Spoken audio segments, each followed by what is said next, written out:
everyone. Welcome to Billion Dollar B2B e-commerce and our virtual book tour. I'm so excited to have my book, Billion Dollar B2B e-commerce, now in the market. I want to welcome you to our first session here. You know, when I sat down to write this book, it was all about arming B2B companies with really a playbook for digital success. And during our virtual tour, we're going to be breaking down the topics in the book, really chapter by chapter. I'm excited about today's session. We've got some great speakers here with me. For the book, a little bit of detail here, you can go right to this website here and learn more about the book. You can also buy the book on Amazon.com. I want to thank all of our sponsors, in particular Elastic Path, who's our platinum sponsor for this series. So let's go ahead and dive in. Here's the series at a glance. All of our sessions will air at 8 a.m. Eastern Time. And today we're starting with leadership and alignment. These will be on-demand sessions. You can play them back at any time. We're going to go through the rest of the chapters of the book, well, a lot of them, during the course of this series, this virtual tour. We're going to be talking next time about building an e-commerce foundation, but we're going to cover really every aspect of building an e-commerce business for B2B companies. So I hope you'll join me for the additional sessions after today. So today's session, we're going to talk about leadership and alignment. You know, I say the title of the chapter of the first chapter of the book is "The Time Is Now," and I really believe that. These days, the world has changed. I'm going to share a little context with you, but a call to action has been sounded louder than ever before with COVID-19, and I think that is really making it urgent for companies who are in the B2B sector to take action on e-commerce if they haven't already. So today I'm going to provide a little bit of context, and then we're going to get into a fireside chat, a virtual fireside chat format with Johnstone Supply and Elastic Path, and we're going to have a great conversation about those concepts after I go through them. So we'll have a few minutes also for some questions. So the first part of the first chapter of my book is, this story has been told before. So I asked the question, if I could see all of you today and ask you to raise your hands, how many Sears shoppers do we have in the audience? And the unfortunate answer would be not many of you. You know, in 1997, Sears had 3,500 stores and was one of the largest and most respected retailers in the United States. 20 years later, the company's gone through bankruptcy. It only has 182 stores open now in 2020, and it's really fallen from grace. It's kind of a sad story of an icon in American business that has lost its relevance, and a lot of that is tied to the customer and how they paid attention or didn't pay attention to what their customers were telling them. And Sears wasn't alone. If we look at big box and department store sales over the last 15 years, it's an incredible story of decline in terms of revenue. $252 billion in sales in 2006 has turned into $143 billion projected this year. And again, a lot of this has to do with evolution of consumer buying preferences. So this story has been told. At the same time, if I asked everyone in the audience, how many of you are Amazon shoppers? 99% of you would raise your hand. Amazon has gained market share, is now responsible for 50% of US e-commerce, and is in part responsible for accommodating those shifts of consumer behavior and the decline of older business models. And really, it's a shift. So I say that the story's been told before. Well, the story's been told in B2C. B2C had less warning and had to adjust as they went. But B2B companies have a precedent. The good news in all of this is that precedent allows us to write books like this and help you to make the changes necessary to address the coming changes in demand. One of the key factors is today's buyers are digital natives. In fact, you could say they're Amazon natives. Millennials born between 1980 and 2000 have grown up using digital tools. They make 60% of their purchases online. That means 40% of their purchases happen offline. They make more online than offline, and that's up from 47% in 2017. This trend is accelerating. 97%, almost 100%, use Amazon for at least part of their online shopping. And millennials, B2B, stand up and listen. Millennials will be 75% of the workforce within 5 years. And a lot of these folks are moving into procurement roles. So these are your buyers, and they expect you to have an Amazon-like e-commerce experience, or they will go elsewhere. This is a call to action. COVID-19, as I mentioned, is accelerating B2B e-commerce adoption across all channels. It really, I think it's forced the hand of e-commerce for B2B. Because look, homebound buyers, B2B, consumers too, have no other way to buy products. One of the key elements of my book is making the buyer's job easier.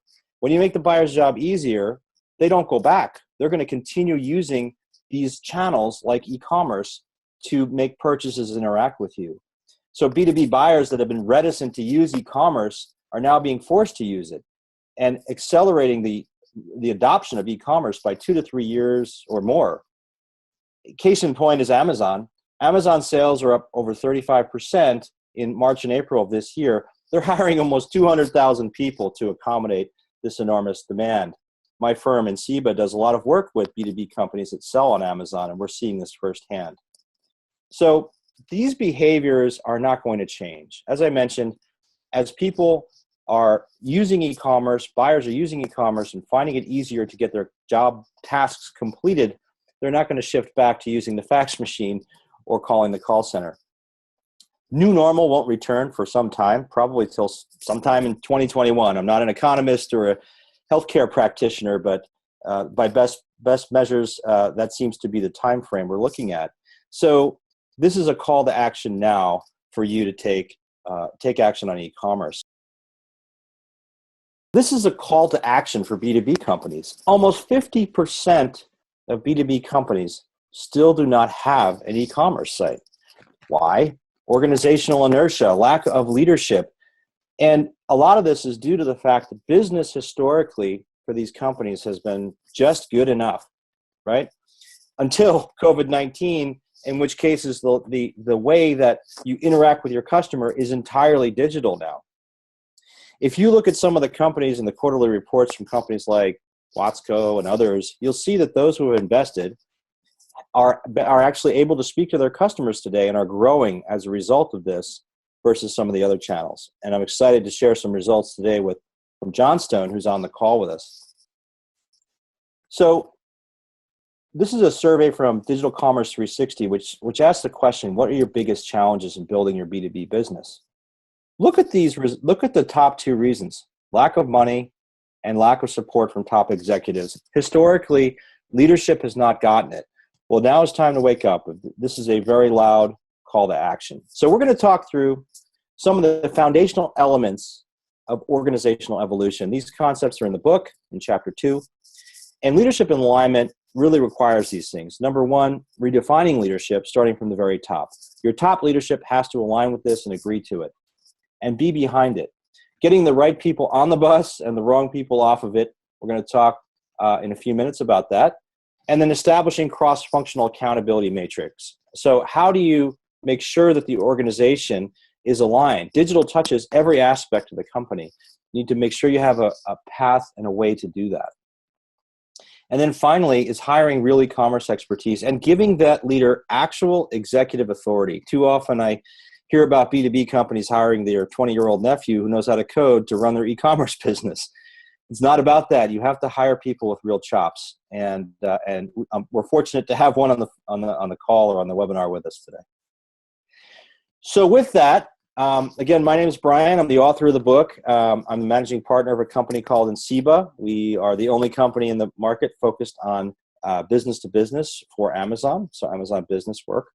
I also, by the way, do some advisory work through my company, Beck eCommerce. But I'm joined today by a couple of great industry practitioners with a lot of experience, and I'm really excited to introduce them. Brian Klaus, do you want to go ahead and introduce yourself to the group? Absolutely. Thank you, Brian, for having me on. My name is Brian Klaus. As you said, I am the Director of eCommerce at Johnstone Supply. I've been there for the last 10 years. I've actually been involved in e-commerce in some regard for the last 18 years. So I do have some experience all the way back to creating a very first website for a company. And as you said earlier, Brian, kind of partnering with that guy that worked out of his basement in the beginning, but times have changed for sure. Back to Johnstone Supply, I have been involved with a lot of our projects, from our product information management system to our website to our mobile apps and a lot of things in between. Currently, I'm focused on enhancing our solutions and improving the adoption, both with our employees and our customers. So I'm glad to be here, and I appreciate you inviting me. Awesome. Thank you, Brian, for being here. I'm excited to chat with you. Andrej, you want to say hello? Yes, thank you for having me today, Brian. It's always a pleasure to discuss our industry. So just a few words about my background. I'm Andrej Maihorn, VP Industry Solutions at Elastic Path. I've basically spent over 2 decades in the e-commerce space by now in various roles on various continents. I was actually fortunate enough to gain experience in e-commerce through various facets by leading large commerce implementations for companies like HP, Sony, GSI Commerce, to name a few, running next generation product development, leading product marketing and strategy, and building partner and analyst relations. But no matter what the role, was always kind of critical for me to really stay close to the market and follow its trends. So I'm glad to be able to participate here. Awesome. Well, thanks for joining us, both of you. And I want to get into a little bit of sort of a fireside chat. We have no fire, but that's okay. We've got virtual fire. We'll pretend. So, guys, I want to, Brian, you're at Johnstone Supply. I mean, a lot of people know the business, but some people don't. And it'd be great if you could tell us just a little bit about Johnstone Supply and what do you guys do, and who your customers are and all that good stuff. Absolutely. Thank you. Johnstone Supply is a fun company. We're very different than what you would typically see in a B2B industry. So we are one of the nation's largest HVAC distributors. We have over 450 stores in the US and Canada, and we specialize really in service and knowledgeable staff. We do have a world-class trained capabilities as well. And we do a lot of partnering with our customers. So it's not just about pushing product when it comes to our industry. We have really, really strong supplier partnerships that allows us to procure a large variety of parts for our customers as well. So we've become that place that you go to get those different parts. And personally, I like to think we excel in our e-commerce solutions, but I may be a little biased on that front. So. That's okay. You're allowed to be. So you guys have a really interesting business model, right? So, one of the things I found fascinating, you've got owners that are around the country, and you're really sort of a member, you call them members, right? Member-owned business. I think you said about 100 members. And when you have a business model like that, it's interesting, how did you what role did those members play in your e-commerce development? How did you keep them sort of aligned and engaged in this effort as you started it? Well, it can be a challenge. You are right. We have about 100 owners, which means I have, in essence, 101 bosses. Right. Anytime, we can have that phone call from an owner, a member, and have to, engage them and work with them on the different solutions. But it can be a challenge. A few years ago, we realized at the corporate level, we can drive those solutions, the things that we work on and build. But the issue that we were going to have, especially on the B2B side, it's not just a direct mail type thing. You don't send emails and flyers and different things, and you're going to get people to convert and use your solutions. So we really tried to partner with our members and build those training programs and marketing materials that they can then execute and engage their customers. So a lot of what we build is things that then can be customized and localized. So we made a big push to get our members to assign an e-commerce owner. Awesome. One of the things that we realized right away, without having that owner in place, we weren't going to get the execution we needed down at the local level there. I think one thing that really registered for them, we're old school. We're an HVAC, which isn't the sexiest product. We do realize that the importance of having the bricks and mortar. And I think one thing that really resonated with people is we asked them, would they open a new store and not hire a manager for that store? And we tried to get them to have that same thought, that same belief around this channel. How are you effectively going to run an e-commerce channel when no one owns it. You don't have that leader, Yeah. the person that's really leading the engagement with your customers. So that was really critical, and working on adoption for us to really get our members' heads around that kind of strategy. That's, I love that. That's perfect. And it's a great way. I've seen that before with other companies where, putting e-commerce in the context of something that the management understands, historically. Oh, and by the way, you may not be the sexiest, but you're the coolest. Sorry, I had to throw that in. You set it up perfectly, Brian. So, I'm corny. So take us back a little bit. Take us back to, you've been there a few years now. What is, when you started e-commerce, it was, or when you started in this endeavor, it was a tiny piece of your business, 1%. And today it's a much larger percentage of your business.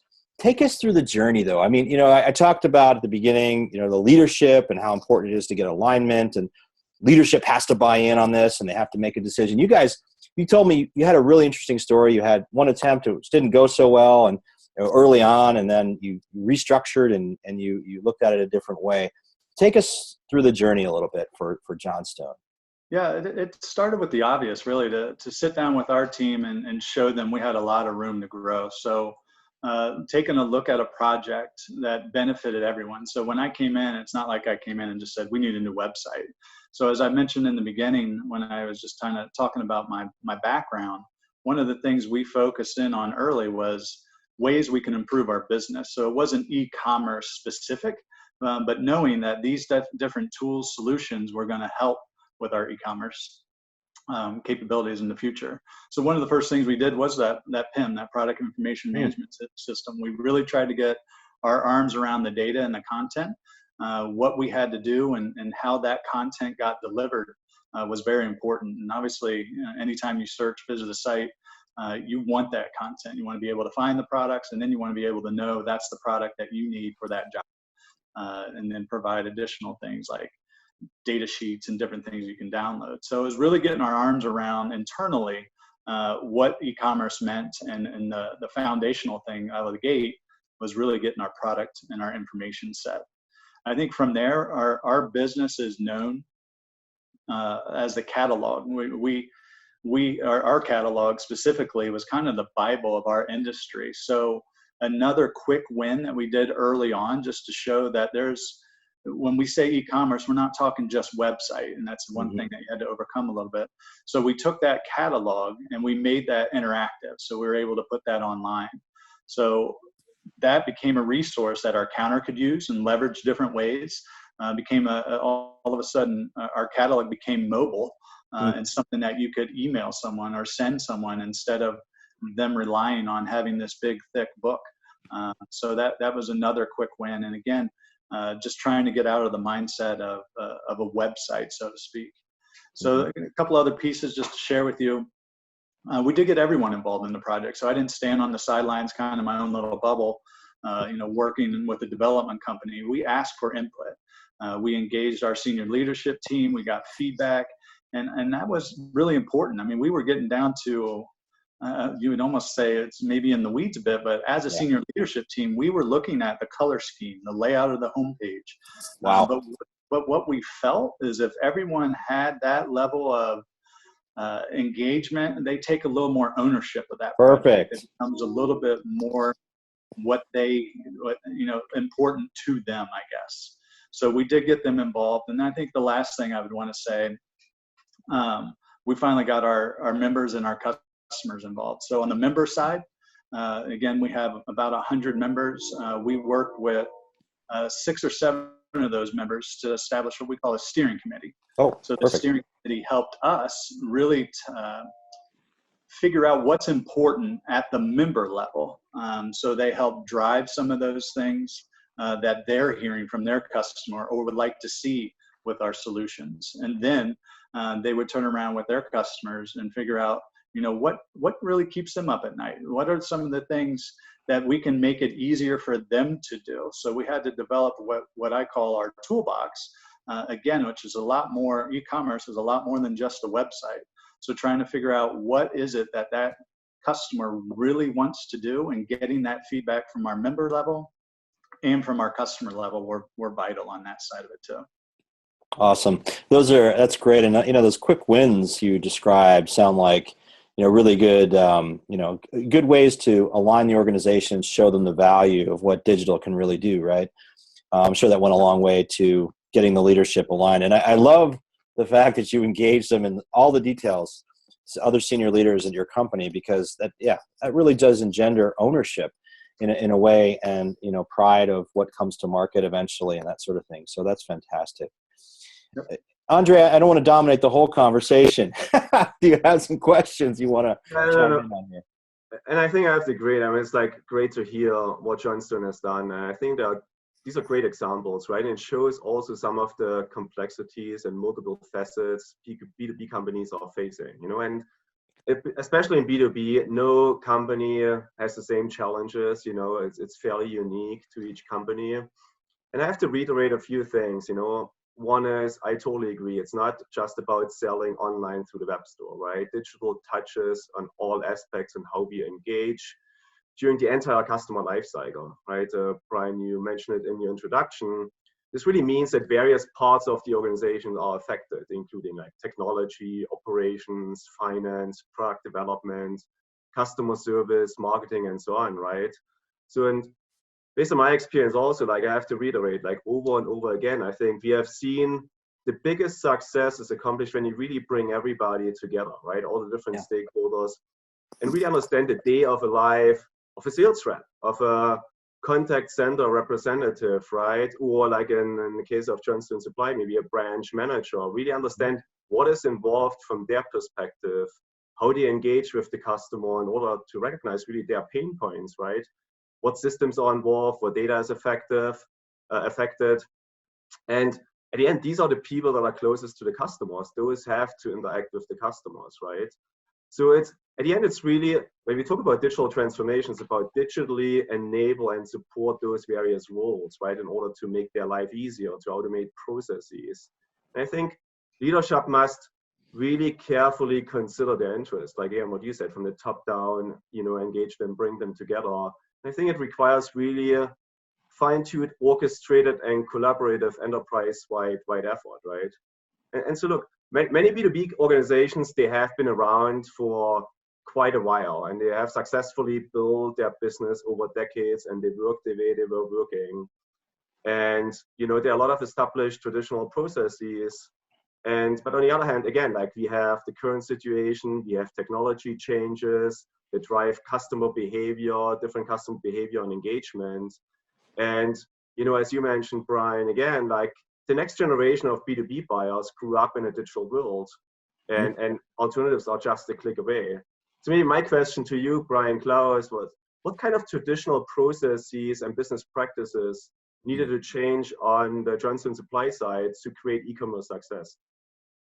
Well, we personally had to get over the hurdle of thinking our customer isn't ready for e-commerce. We thought they like coming into our store, working with our sales and counter staff, and I'm not saying they don't, but and our mindset was that was their preferred method. And when we actually went out and we asked them what their preferred method was and took surveys, we were surprised by the amount of the percentage, I should say, of customers that said, no, my preferred method is through an e-commerce channel, whether that's the website, the app, or other solutions that we have in place. So our model being a little bit different than normal B2B in a co-op. Again, we have 100 owners that own each one of those stores. So when we looked at the traditional processes and when it comes to adoption, ours is twofold. So really working with our owners, our members, to really have them adopt that strategy and those solutions, but then have them work with their customers to adopt those solutions. So it definitely was not a build it and you come industry. So we were very hands-on in training and educating the customer, which again are typical processes that you don't see. A lot of times it's outbound type stuff. This was a lot more hand-holding, a lot more engagement, and a lot more proving ourselves to our customers. So we took this outside of the catalog and in-store experience, and that's where our mindset is around, we're Johnstone Supply, we send out a catalog, we send out flyers, and we just kind of started to shift that that process a little bit. So we had to educate our members and our customers on the importance of e-commerce, and then showing them how much money is wasted on these non-billable time if they're driving all the way to our store, or if they're waiting for that call back from a salesperson. You know, these are the type of things that are hard costs, like travel, gas, and time. And there's opportunity costs that are lost too by having more calls in your day, or installs, or less callbacks. So again, it's an education process. Again, on our side, it was twofold: at our member level, but also at our customer level. And we were really going up against a lot of the old school traditional processes of coming into the store or using our catalog. So that's really the big thing, was all around education and getting them comfortable with these different solutions. And Brian, I really love that you raised this topic, because customer adoption it's not just about customers' interests, but it's how you align the internal team, you know, whether it's a sales force or your counter staff or what have you, around this effort, right? And the benefits it can have. You know, it's funny, Andy Hoare, who wrote the foreword of my book a few years back when he was at Forrester, he wrote an article about Death of a Salesman. I don't know if you guys remember that. Anyway, it was tongue in cheek. I mean, it's not Death of a Salesman. It's really about aligning channels and getting everyone on board. And I'm curious, Brian, when you guys rolled this out to the members, you know, did you have any incentives in place? You know, sometimes companies will put incentives in place for the sales team to have, you know, to benefit from sales conducted online. Was there anything you did to ensure they were on board with e-commerce as you rolled this out? We did not. Now, with me working for the corporate office, the sales team really reports to the local owners. Mm-hmm. So Yep. I know local owners did. When I say we did, Okay. not corporate, Gotcha. but the local owners definitely had different incentives or ways to drive their salespeople to really get in front of this solution and market it.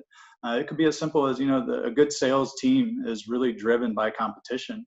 And it could be as simple as putting up a board and saying, here are the 10 salespeople this month, and this is their percentage of e-commerce. And Yeah. I'll be damned if I'm number 10 on that list. I want to get up that list, so I'm not at the bottom. Everyone else making fun of me. So it could be one of those things, just driving competition. It could be, you know, a financial incentive. We definitely did some of that. It just didn't come from me. It really comes from our owners, and we would help guide some of those discussions. I think one thing that we had to take away was the thought of our salespeople that e-commerce doesn't help them. So there was in the initial part, there was some thoughts around, well, if my target's around sales for this account and it goes through an e-commerce channel, that wasn't sales through me, so I'm not going to get credit for that. So those are the type of things as well that we had to reduce or eliminate to make sure that they were, you know, giving it their all, and it wasn't going to be a negative thing for them. That's amazing. And, you know, Brian, I'm going to have you back for a future session, because I got a chapter in the book about channel alignment. That's awesome that you're doing that. So I think that's important. And that's why it's, you know, it's clear that this touches every aspect of the organization, sales being one of them. So what do you think the hardest part was for Johnstone of digital transformation? Oh, I think there's a lot of hard parts. When I started, I had long flowing hair. No, I think you're a rock star, huh? You had the exactly. The hardest part is really getting everyone to understand the channel is more efficient and important for long-term success. I think when you first launch e-commerce, there's a lot of channel shift in the beginning, so it's not sales growth. So if you have this massive sales target and you're looking at growth, you might see more of that transition from channel to channel. But as you start to perfect these solutions, and this is what I mean, it's more of a long-term success thing. As you start to perfect those solutions and kind of build up the toolbox, then you have products and solutions that differentiate you. And that's when you can really start going after your competition. You can start getting new customers, stealing customers, do more prospecting, and really target customers that you haven't done a lot of business with, to show them that you're different, to show them the solutions that you have, you know, really do improve and impact their day to day. So I think just getting that, one of the hardest parts of that transformation is it is a long-term thing. It's about building those solutions, improving those solutions, building up that toolbox So then you can differentiate yourself from your competition.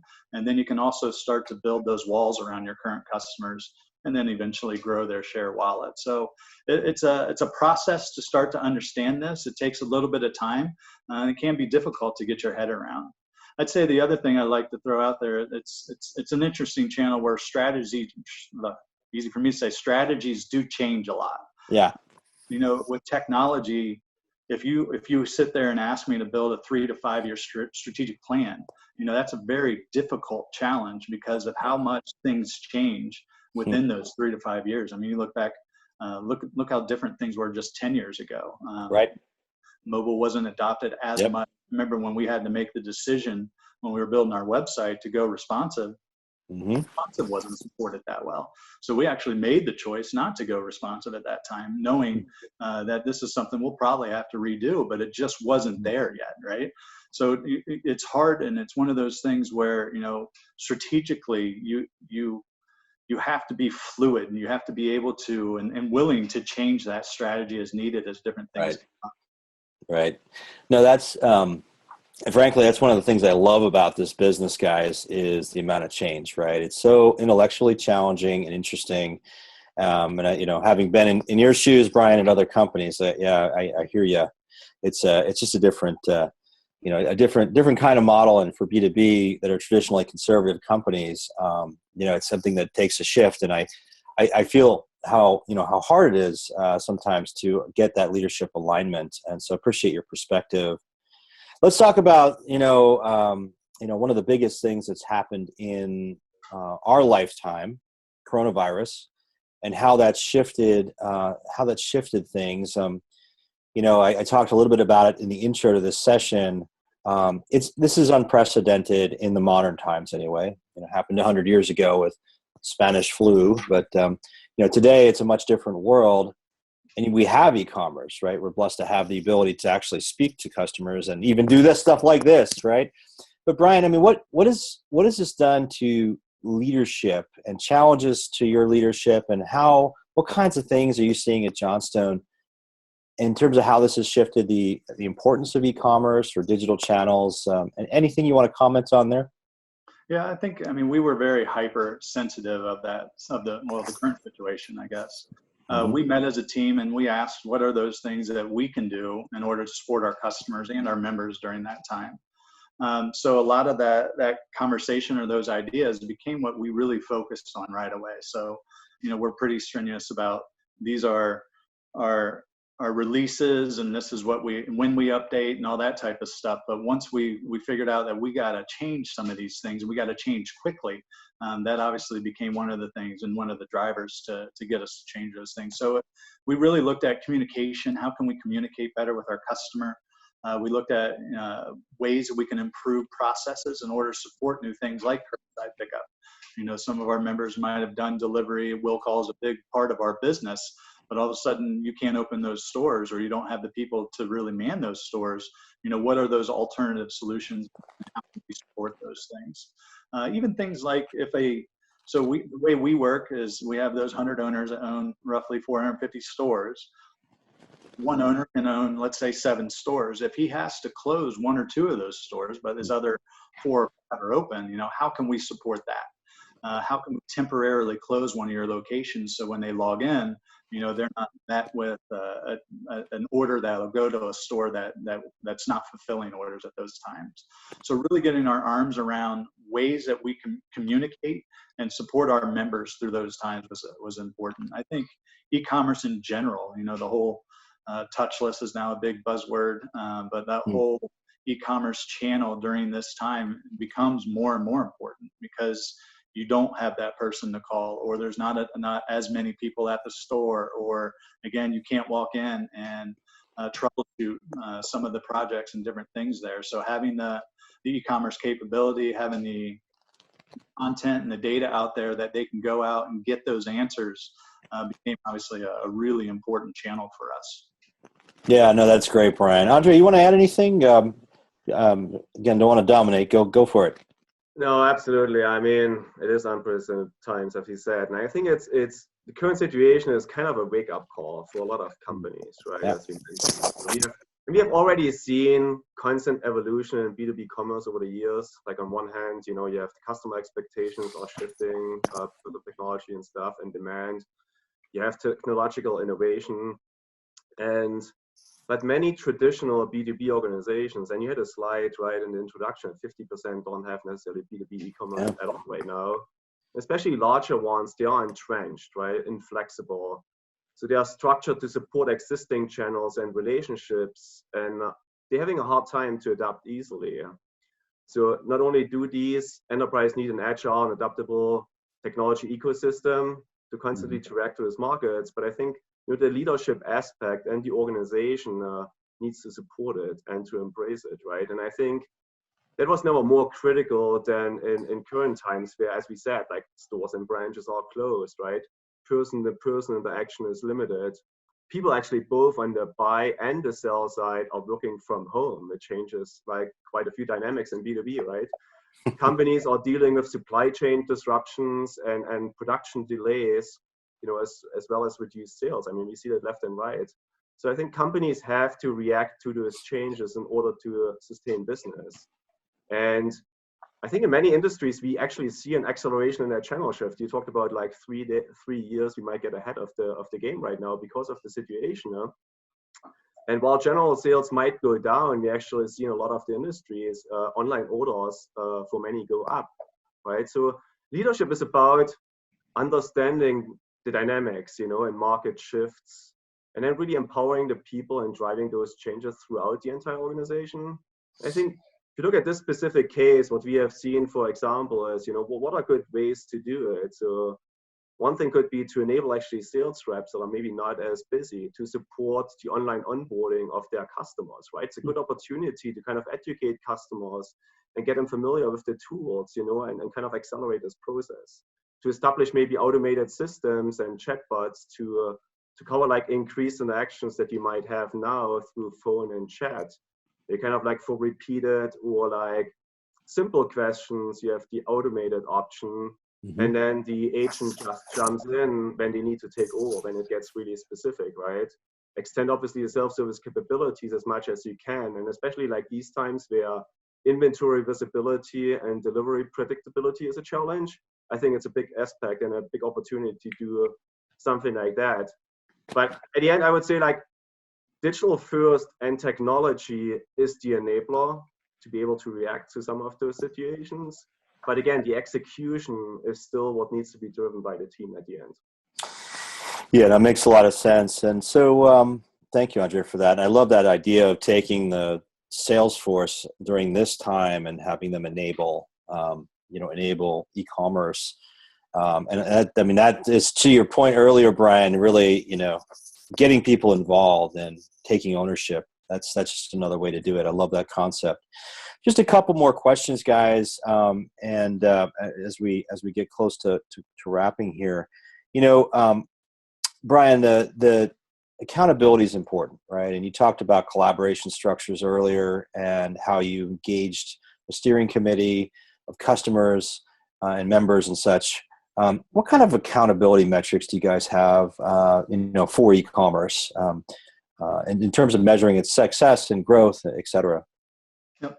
Yeah, we're always measuring the success of this channel. So the metrics change over time, though. That's one piece of advice I'd throw out there. You know, in the beginning, it was all about percentage of business, and we still look at that. It's still a good indicator, obviously. Yeah. But it's pretty high level, and what we've started to notice is it can skew the results a little bit. And let me explain to you again, our model being a little bit different. Yeah. We'll use that same example with a member that owns 7 stores. Let's say they're doing 30% of their business through e-commerce, and that sounds great. It would be considered what we call a leader by our metrics and our standards. But when you slice it down, you start to see holes. And let's say, again, they own 7 stores. And when we look at percentage by store, we can start to see maybe one store is doing 60% and another store or 2 stores are doing 5 or 7%.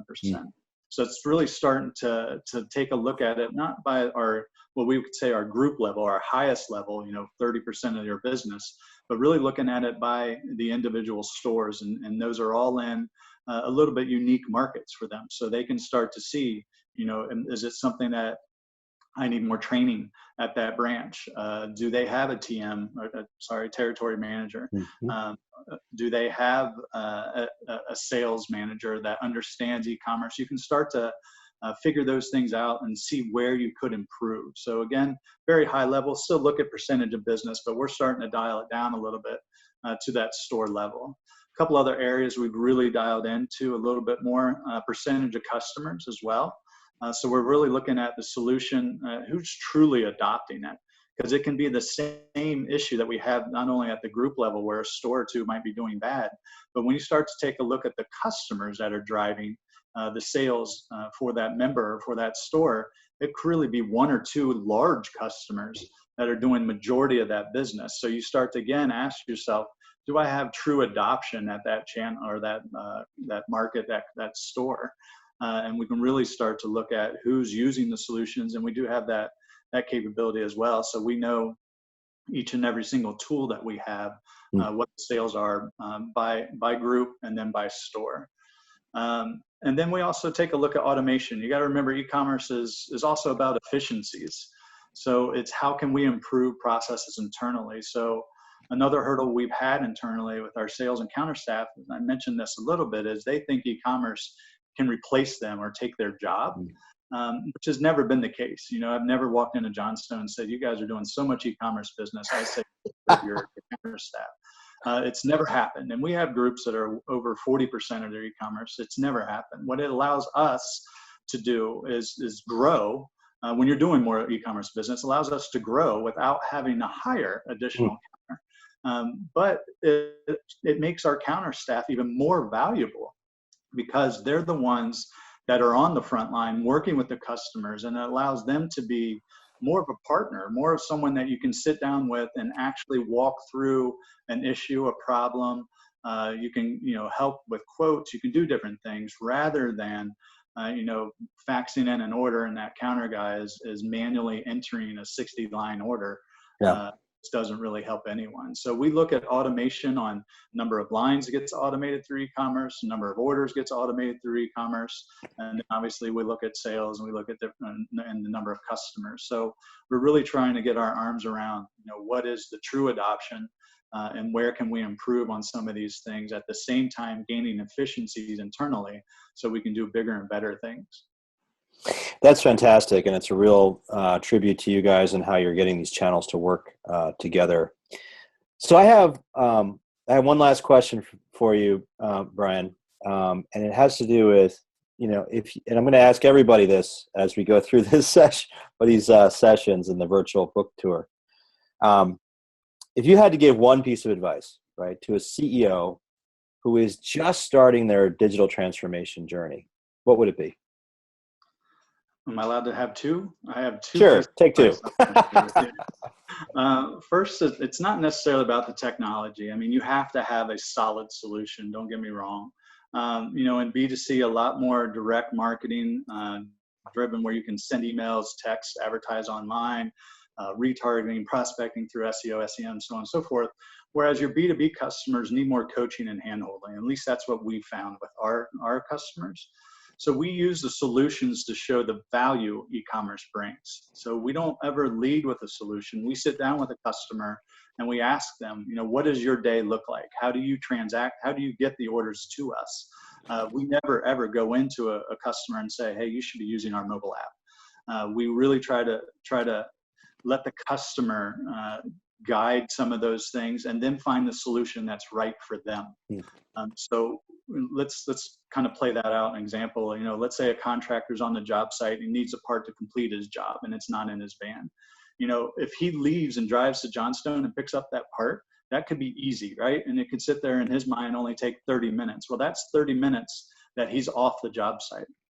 That's 30 minutes that he cannot bill the homeowner, and that's time wasted. So how many times does he do that in a day, in a week, in a month, a year, and start to actually spread that out to show them the importance of being able to get information and transact, place orders through something that's easy. So really shining the spotlight on those activities, which money is wasted, just to show them again that technology is there to support their business and is critical for them. So really, that's the first thing I would say. It's not about the technology. It's about really showing the value of e-commerce. The second piece is an extension of that, but it's really, I would say the CEO needs to talk to their customers. I don't know how many times I've been with other folks that are with other companies, and they sit in a room and they make the decisions on what e-commerce should do and is doing. We're all smart people. We've all, been in this for 5, 10, 15, 20 years, and we know how things work, but that might not always be what your customer needs. So really listen to your customer, have conversations with them. And I mentioned this earlier, but what keeps them up at night? What are the things that you want to do? And it could be, instead of trying to build this massively complex, really cool solution, it might be as simple as reprinting an invoice, and that includes the signature capture.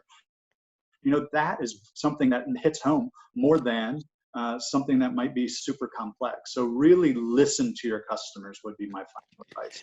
Brian, I love that. You sound like Jeff Bezos, the CEO of Amazon. No, seriously. I mean, if you look at why they've had success, it's all about the customer. All about the customer, always. Andrej, do you have anything to add?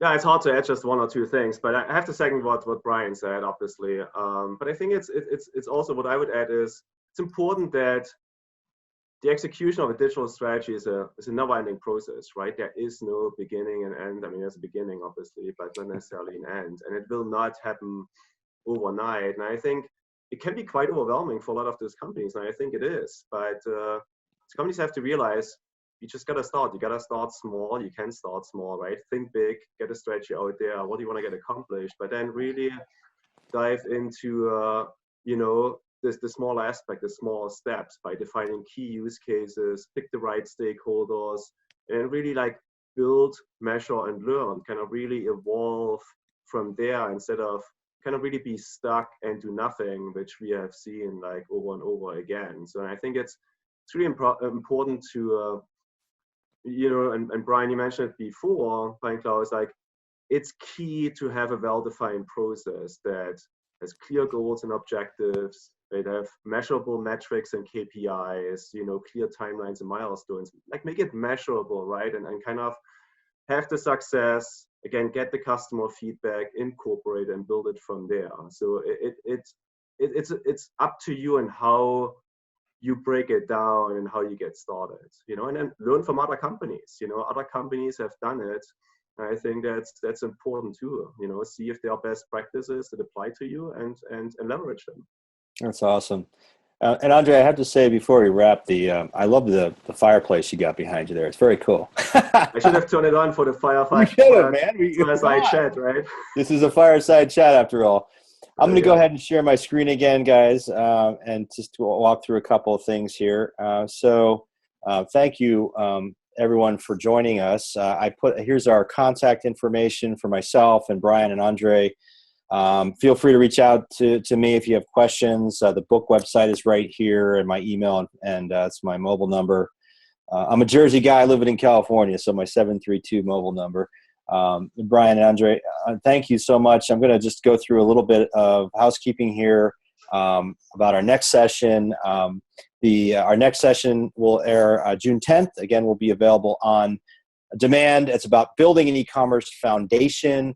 I have some fantastic guests for that as well, both from Elastic Path and from Keysight Technologies. So we're going to be diving in on what it takes there. And here's the rest of our schedule here. If you have questions, you can email Meg or myself at the bottom here of this slide. I want to thank you all for participating. And most of all, I want to thank Brian and Andrej. You guys have been awesome to have together on this virtual book tour. Lots of great points, and really appreciate your time, guys. Thank you so much for joining me on this journey and helping everyone else in our universe mature their own playbook for digital transformation. We hope to see everyone next time. Thank you very much for joining.